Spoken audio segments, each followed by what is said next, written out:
اي طاقة عطيت فيها بلا مقابل غترجع لك مدفوعة بالفوضى من نفس الناس اللي استغلوها، باش تشوف باللي راه ماشي الاخرين اللي كيظلموك، انت اللي كتخون طاقتك.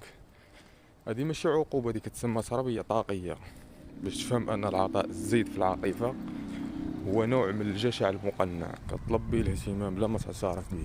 الكون ما كيسمحش بالطاقات المجانية، في القانون الطاقي كل واهب بلا وعي كيتحول لضحية بلا تعاطف، واي طيب عطا بلا ميزان غيتعلم باقصى دروس الوعي ان النقاء ما كيشفعش في ميزان الطاقة، وان الظالم في هذا النظام ماشي هو اللي سرق، ولكن هو اللي عطى بلا ما يدير ثمن روحه. وفاش كتمد روحك كامله راه ما كتبقاش تحس بالرعشه ديال الاستغلال، وفي التالي واخا درويش كتدمر، حيت الكون كيتعامل بالتوازن ماشي بالعاطفه.